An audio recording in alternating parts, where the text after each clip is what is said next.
Good morning students.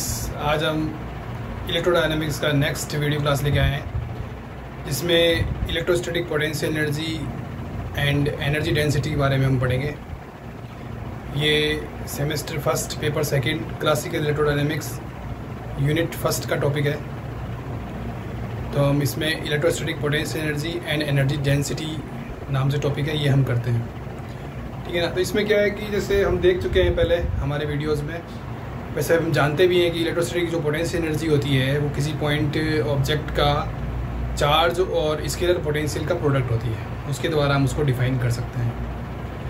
तो यदि कोई ऐसा इलेक्ट्रिक फील्ड का कोई रीज़न है जिसमें कोई एक्सआई पॉइंट है, वहाँ पर क्यूआई चार्ज को इनफाइनाइट पोजीशन से लेके आते हैं, तो उसमें जो किया गया कार्य है, जो वर्क डन है, वो क्या होगा?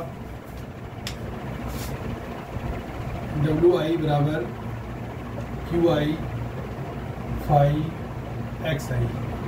ये हमारी नंबर 1 इक्वेशन है। जैसे ये कोई हमारा इलेक्ट्रिक फील्ड रीजन है और ये हमारा एक्सिस है, एक्स एक्सिस, वाई एक्सिस। इस मूल बिंदु के सापेक्ष XI और ये QI पॉइंट है और ये XJ पॉइंट है, QJ। तो इस चार्ज को हम अनंत से लेके आ रहे हैं, ठीक है ना। उसमें ये किया गया कार्य। तो ये पोजीशन वेक्टर है इनके, और ये यू ले रहे हैं तो ये हो जाएगा XIJ, ठीक है ना। इसको लिख सकते हैं XI माइनस XJ वेक्टर में। तो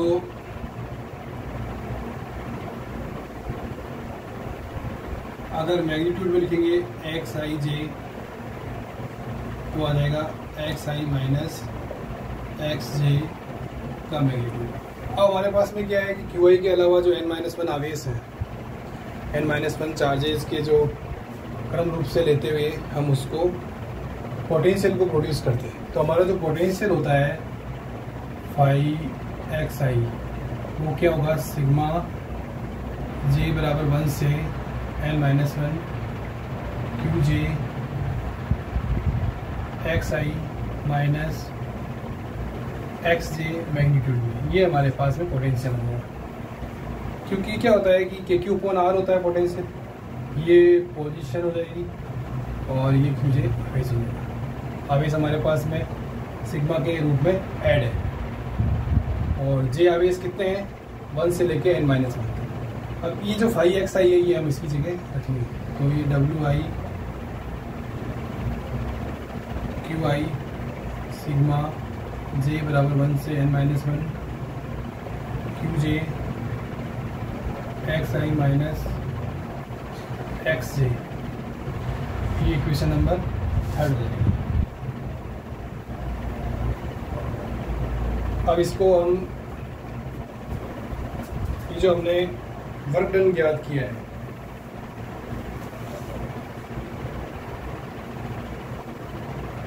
ठीक है ना। अब आवेशों के बीच जो फोर्स कार्य कर रहा है, उस फोर्स के कारण, कूलम्ब फोर्स जो कार्य कर रहा है आवेशों के बीच, उसके कारण सभी आवेशों के लिए जो पोटेंशियल एनर्जी होगी वो हम कैसे निकालेंगे? सभी आवेशों के लिए पोटेंशियल एनर्जी W बराबर, अब यहाँ I भी ले लेंगे, यहाँ पे केवल QI दिया है, अब हम I ले लेंगे 1 से n तक, मतलब सिग्मा I बराबर 1 से n, और सिग्मा J ये I से कम ही होगा, ठीक है ना। और QI QJ XI minus XJ magnitude, equation number 4। ये जो J है वो जैसे यहाँ 1 से n है तो यहाँ 1 से n-1 होगा, इस तरह से। मतलब एक आवेश इससे कम ही होगा संख्या में, जो J का जो नंबर होगा वो I से कम ही होगा, कहने का मतलब ये है, ठीक है। और ये पोजीशन जैसे होता है ना, पोटेंशियल एनर्जी Q1Q2/R, ये उस तरह से लिखा हुआ है, ठीक है। तो ये पोटेंशियल एनर्जी आ जाएगी। अब ये जो सिग्मा I और J है, इनको अनकंडीशनल टर्म में लिखेंगे, अनकंडीशनल सम में लिखेंगे, तो हम इस प्रकार से लिखते हैं। जो डबल टर्म आएगी उसको हम 2 का भाग लगा के सिंगल कर देंगे। Sigma I sigma J Q I Q J x I minus x J, equation number 5। इस तरह से ये आई और जे के अनकंडीशनल सम में हमने लिख दिया। तो ये हमारी पोटेंशियल एनर्जी आ गई, ठीक है ना।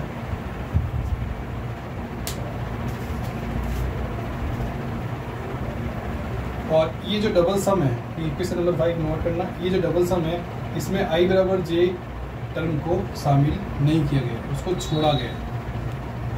अब आगे अब क्या है कि हम जो आवेश ले रहे हैं, अभी हमारे पास में आवेश कम थे, अब हम कंटिन्यूस चार्ज डिस्ट्रीब्यूशन ले रहे हैं, आवेशों की संख्या बहुत अधिक ले रहे हैं, तो इसको वॉल्यूम चार्ज डेंसिटी में दिखाएंगे। और वॉल्यूम चार्ज डेंसिटी क्या होती है? आवेश बटा आयतन होती है। तो उसमें आवेश को हम क्या लिख सकते हैं? क्यू आई को इसकी जो वॉल्यूम चार्ज डेंसिटी है उसको गुणा कर देंगे हम आयतन से। जैसे क्यू आई बराबर rho X into D Q X, Q J बराबर rho X dash into D Q X dash. तो इस तरह से कंटिन्यूस चार्ज डिस्ट्रीब्यूशन के लिए पोटेंशियल एनर्जी हम लिखेंगे। W बराबर 1/2 इंटीग्रेशन में आएगा वही, क्योंकि जब ज़्यादा संख्या में आवेश हो जाते हैं तो सब सिग्मा इंटीग्रेशन में चेंज हो जाता है। Rho X dash upon X minus X dash D cube X dash, equation number 6। अब इसमें जो एक इंटीग्रेशन है वैसा भी ले सकते हैं हम, चाहे तो rho X dash upon X minus X dash का magnitude D cube X dash ले सकते हैं, या rho X upon X minus X dash into D cube X ले सकते हैं। तो वो कोई सा भी एक इंटीग्रेशन है, वो एक इंटीग्रेशन पोटेंशियल के बराबर है, तो उसको हम पोटेंशियल में लिख देते हैं 1/2 integration rho X phi X D cube X, equation number 7। अब ये जो इक्वेशन आई है ये वॉल्यूम चार्ज डेंसिटी है, ये पोटेंशियल है, और ये वॉल्यूम के सापेक्ष इंटीग्रेशन है। तो इसमें जो हमने इक्वेशन निकाली 5, 6, 7 वो पोजीशन की टर्म में इलेक्ट्रोस्टैटिक पोटेंशियल एनर्जी को एक्सप्रेस करती है, डिफाइन करती है। और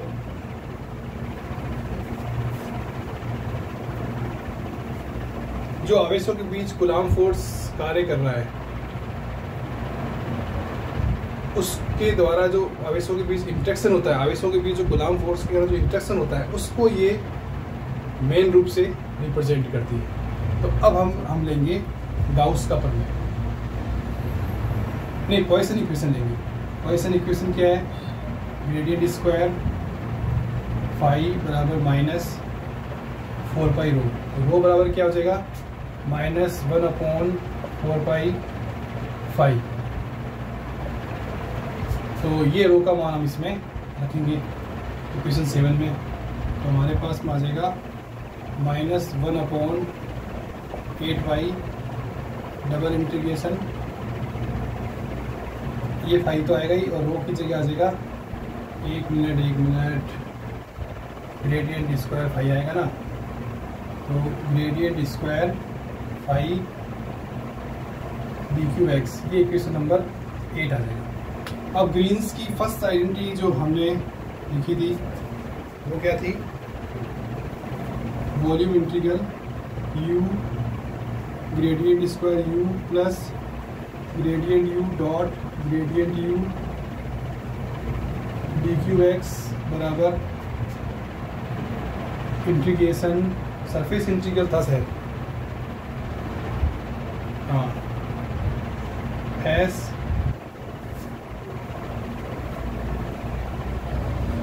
पोटेंशियल का नॉर्मल डेरिवेटिव और डी है। अब न्यूमैन बाउंड्री कंडीशन से ये नॉर्मल डेरिवेटिव 0 हो जाएगा, तो हमारे पास में ग्रेडियंट स्क्वायर u की जगह हम लिखें अगर फाई, यू की जगह अगर हम फाइव लिखें तो ये टर्म इस टर्म के बराबर हो जाएगी, ठीक है ना। और ये जो नॉर्मल डेरिवेटिव है न्यूमन बाउंड्री कंडीशन से ये 0 हो जाएगा। तो हमारे पास में जो इक्वेशन आएगी five gradient square five D Q x बराबर, ये टर्म उधर चल जाएगी, वी ग्रेडियंट फाइव मैग्नीट्यूड में स्क्वायर डी क्यू एक्स, ये माइनस में आएगा। अब चूंकि ये माइनस में है तो इसको माइनस में करेंगे तो ये प्लस में आ जाएगा, ठीक है। तो इस टर्म की जगह हम ये टर्म लिख सकते हैं, ये भी वॉल्यूम इंटीग्रल है।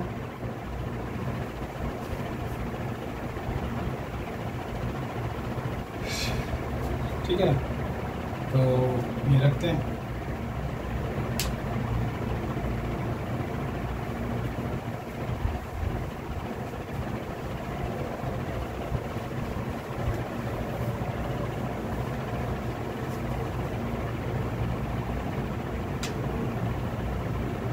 W बराबर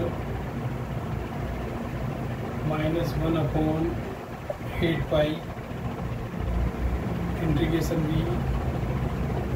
ग्रेडियंट फाइव का मैग्नीट्यूड का स्क्वायर डी क्यू बस। और इलेक्ट्रिक फील्ड क्या होता है माइनस ग्रेडियंट, और इसके इधर पोटेंशियल होता है।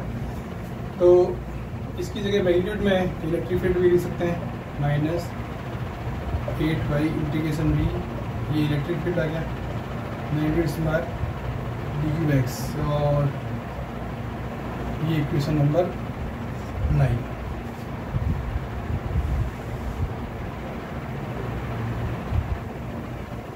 ये जो इंटीग्रेशन है पूरे स्पेस पर है, ओवरऑल स्पेस पर। और ये जो इलेक्ट्रिक फील्ड है ये वॉल्यूम से इंटीग्रेटेड है। और अतः हम लिख सकते हैं कि जो इलेक्ट्रोस्टैटिक पोटेंशियल एनर्जी है वो इलेक्ट्रिक फील्ड के स्क्वायर के इंटीग्रेशन के बराबर है। अब हम इससे एनर्जी डेंसिटी निकालेंगे। एनर्जी डेंसिटी में वॉल्यूम इंटीग्रेंड हट जाएगा, केवल जो जिसका समाकलन हो रहा है केवल वो चीज़ आ जाएगी। तो -1/8 पाई ई मैग्नीट्यूड का स्क्वायर, ये इक्वेशन आ जाएगी हमारी, ठीक है ना। एनर्जी डेंसिटी हमने एनर्जी डेंसिटी कैसे निकाली, वॉल्यूम इंटीग्रल को हटा के ये एनर्जी डेंसिटी आ गई। इसमें जिसका समाकलन हो रहा है वो एनर्जी डेंसिटी है, तो वो हमने इंटीग्रांट क्वांटिटी वो हमने लिख दी। तो एनर्जी डेंसिटी हमारे पास में आ गई। अब क्या है कि जो एनर्जी डेंसिटी है, एक मिनट यहाँ देखो, ये पॉजिटिव आएगा, आप देखना पीछे वीडियो का, ठीक है। ये पॉजिटिव आता है, माइनस से गुणा करने पर ये पॉजिटिव हो जाता है। ये पॉजिटिव में लिखेंगे हम, ये सब पॉजिटिव में आएगा, ठीक है। क्योंकि माइनस समेत हमने मान निकाला था उस इक्वेशन में, नीचे जो हमने लिखी थी अभी वो तो मिटा दी मैंने, तो ये हम लिख देंगे। तो यहाँ जो एनर्जी डेंसिटी पॉजिटिव आ रही है, ये हमारा इक्वेशन जो हमने लिखी थी, मैं लिख देता हूँ W बराबर 1/2 sigma i sigma j QI QJ XI minus XJ। इस इक्वेशन को शायद 5 नंबर लगाया था, ये इक्वेशन है। इसके अनुसार हमारे पास में आवेश दोनों पॉजिटिव अपोजिट साइन के हैं, तो इलेक्ट्रोस्टैटिक पोटेंशियल एनर्जी नेगेटिव आनी चाहिए, परंतु यहाँ हमारी एनर्जी डेंसिटी भी पॉजिटिव आ रही है और इलेक्ट्रोस्टैटिक पोटेंशियल एनर्जी जो वॉल्यूम इंटीग्रल है वो भी हमारा पॉजिटिव आ रहा है, जो कि इस इक्वेशन को विरोधाभास है। क्योंकि यहाँ पर हमारे जो I और J के कारण जो सेल्फ कंट्रीब्यूशन है, सेल्फ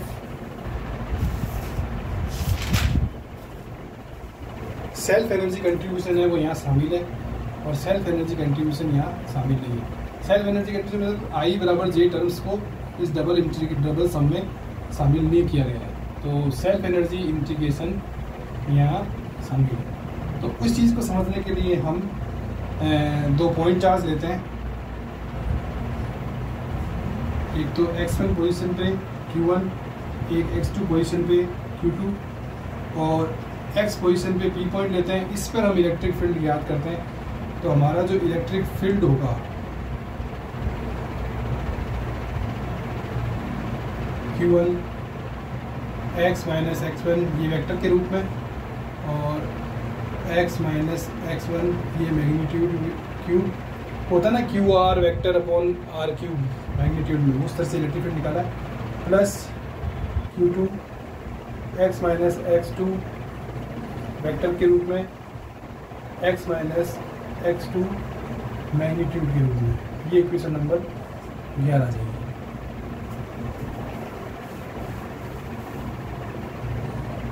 ठीक है, अब इस इक्वेशन में हम इसका मान रखेंगे मैग्नीट्यूड में, ये वर्ग है इसका, तो इसको भी वर्ग करेंगे, स्क्वायर करेंगे, तो हमारी एनर्जी डेंसिटी क्या होगी, इसका स्क्वायर, तो Q1 square x minus x1 का स्क्वायर। अब ये मैग्नीट्यूड में है, मैं लिख देता हूँ x माइनस x1 का 6 और 8 पाई, ये मैग्नीट्यूड में, तो इसका जो नहीं मैग्नीट्यूड वेक्टर में ये, तो इसका मैग्नीट्यूड लेना है हमें, तो मैग्नीट्यूड भी इसमें बस केवल मोड आ जाएगा, बस ये मैग्नीट्यूड में हो जाएगा। ठीक है, ऐसे ही plus Q2 square x minus x2 ये मैग्नीट्यूड में square upon 8 pi x minus x2 और ये 6। अब इनका डबल और गुणा, ऐसे a square plus b square plus 2ab होता है ना, वैसे ही आएगा, प्लस 2 Q1 Q2 अपॉन 8 पाई, और इधर आएगा x minus x1 dot x minus x2 dot, और नीचे आ जाएगा x minus x1 cube x minus x2 cube. ये इक्वेशन नंबर 12 आ जाएगी। अब ये डबल है और ये 6 है, तो ये 4 हो जाएंगे। ठीक है ना, तो हम इस एनर्जी डेंसिटी को ऊपर लिख लेते हैं अच्छी तरह से। ये कुछ समीकरण है, इक्वेशन है जो नोट करते रहना साथ साथ में। तो एनर्जी डेंसिटी आ जाएगी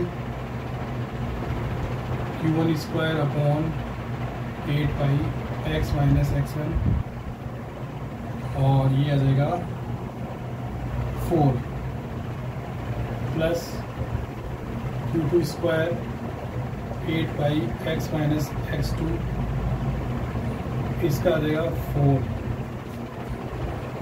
और प्लस Q1 Q2 अपॉन 4 पाई x minus x1 dot x minus x2 upon x minus x1, ये मैग्नीट्यूड में क्यूब x माइनस x2, ये मैग्नीट्यूड में क्यूब। ये इक्वेशन नंबर 12, ये इक्वेशन आएगी ना। अब ये जो फर्स्ट 2 टर्म है ये सेल्फ एनर्जी कंट्रीब्यूशन को रिप्रेजेंट करती है, और ये जो थर्ड टर्म है ये इंटरेक्शन पोटेंशियल एनर्जी को, इंटरेक्शन पोटेंशियल एनर्जी को इससे हम ज्ञात कर सकते हैं थर्ड टर्म से। तो इंटरेक्शन पोटेंशियल एनर्जी को लिखने के लिए हम इसको इंटीग्रेशन के रूप में लिखेंगे। तो ये interaction potential energy Q1 Q2 upon 4 pi integration x minus x1 dot x minus x2, नीचे आएगा x माइनस x1 मैग्नीट्यूड का cube x minus x2 magnitude का cube D cube x, equation 13। ये हमने इंटरेक्शन पोटेंशियल एनर्जी को लिखा है। अब हम 2 वेक्टर लेंगे और इस इक्वेशन जो इंटीग्रेशन टर्म है इसको एक अलग फॉर्म में प्राप्त करें। देखते हैं, जैसे रो वेक्टर है, ये क्या है, x minus x1 vector upon x1 minus x2 magnitude, ये है। ठीक है, और इसी प्रकार से जो n के यूनिट वेक्टर है वो x माइनस x2 के डायरेक्शन में एक यूनिट वेक्टर है, इसको हम एक्स में बनाते हैं, ठीक है, इस तरह से लिख सकते हैं।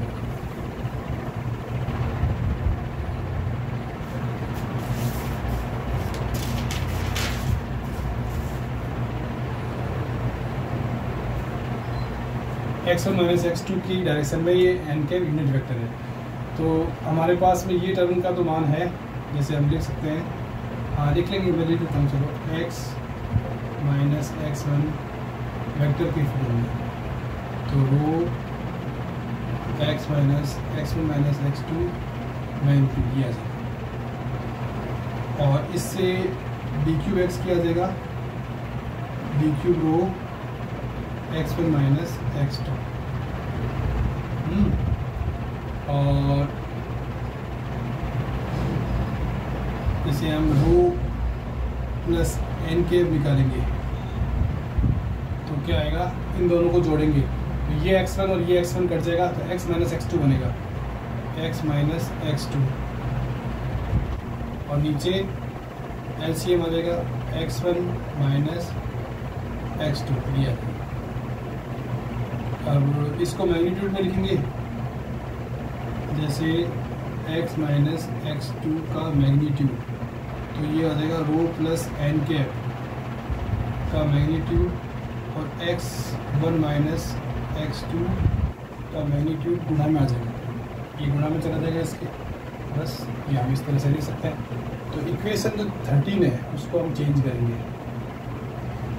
तो interaction potential energy Q1 Q2 upon 4 pi integration, अब x माइनस x1 वेक्टर है, तो x माइनस वेक्टर ये वेक्टर है, तो ये रो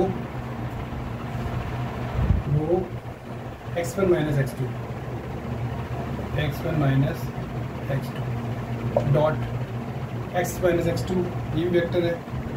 अगर वेक्टर फॉर्म में लेंगे हमारे लिए, तो हम वेक्टर फॉर्म में लेंगे, ये इसकी गुणा में आ जाएगा वेक्टर के, तो हम लिख सकते हैं रो प्लस एन के भी वेक्टर है, और x1 माइनस x2 मैग्नीट्यूड में, नीचे क्या आएगा, x माइनस x1 का क्यूब मैग्नीट्यूड में, x माइनस x1 का क्यूब मैग्नीट्यूड में, ये भी इसका ही मैग्नीट्यूड आएगा रो का भी, तो रो का क्यूब आ जाएगा, और x1 माइनस x2 का क्यूब आ जाएगा। इसी प्रकार से इसका x माइनस x2 का मैग्नीट्यूड लेंगे, तो रो प्लस एन का क्यूब आ जाएगा, रो प्लस एन के का क्यूब आ जाएगा, और x1 माइनस x2 आ जाएगा, और इसका भी क्यूब आएगा, और डी क्यूब एक्स का मान जो हम लिखेंगे वो आएगा डी क्यूब रो x1 माइनस x2, ठीक है। तो ये भी मैग्नीट्यूड वेक्टर में है, ये मैग्नीट्यूड में आएगा, सॉरी हमने क्या x माइनस x1 वेक्टर का मान निकाला, तो ये मैग्नीट्यूड में आएगा, ठीक है। तो ये 1 2 और ये 3, तो ये 3 वाले 3 से कट जाएंगे, एक 3 वाला बचेगा, बाकी सब हमारे पास में क्या बचेगा बताता हूँ मैं। Integration potential energy Q1 Q2 upon x1 minus x2 का क्यूब 1 अपॉन 4 पाई इंटीग्रेशन, एक तो आएगा रो डॉट, एक आएगा rho plus N K vector, एक आएगा D cube rho upon rho cube rho plus N K का मैग्नीट्यूड का क्यूब, ये हमारी इक्वेशन नंबर 49 है।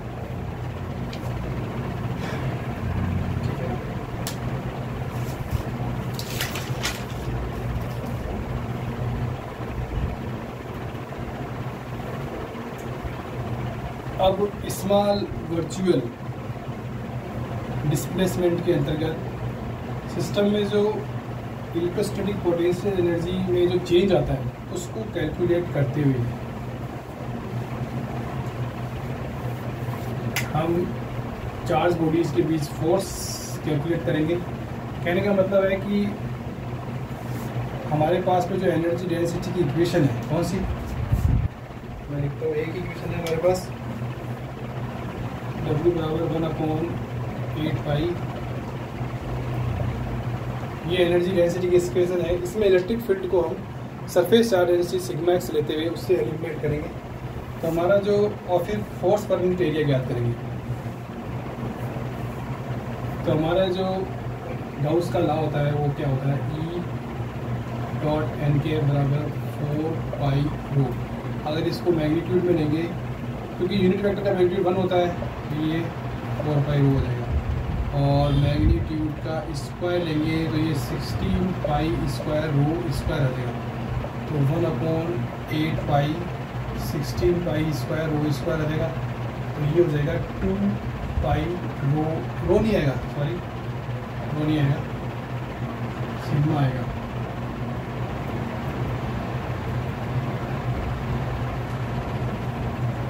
वो तो क्या है, वॉल्यूम चार्ज डेंसिटी है। सिग्मा क्या है, सरफेस चार्ज डेंसिटी है।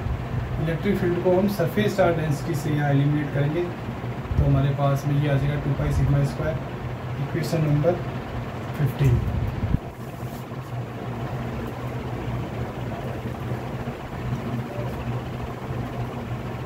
अब हम कंडक्टिंग सरफेस लेंगे, इस पे एक एलिमेंट एरिया डेल्टा ए में एक virtual displacement delta x imagine करेंगे, लेंगे, तो उससे इलेक्ट्रोस्टैटिक पोटेंशियल एनर्जी में कुछ कमी आएगी, और वो कमी उस वॉल्यूम के बराबर होगी। जैसे हमारे कोई सरफेस है, उसमें हम थोड़ी सी डिस्प्लेसमेंट लेंगे सरफेस में, तो उससे वॉल्यूम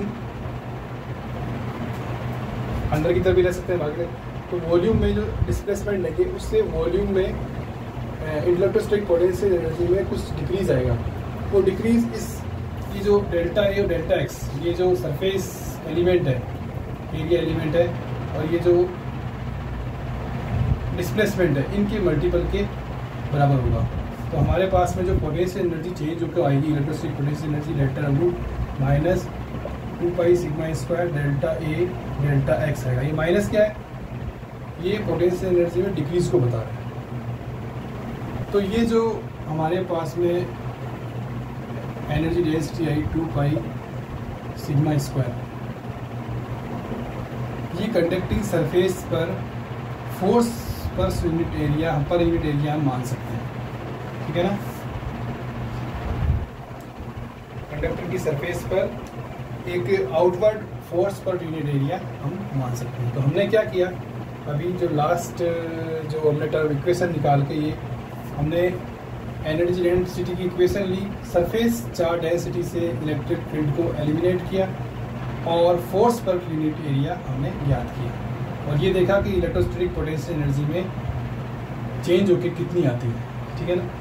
तो ये हमारा टॉपिक था, इलेक्ट्रोस्टैटिक पोटेंशियल एनर्जी और एनर्जी डेंसिटी। आपको कैसा लगा आप ये ज़रूर बताएं, सब्सक्राइब करें, कमेंट करें, शेयर करें। Thank you very much.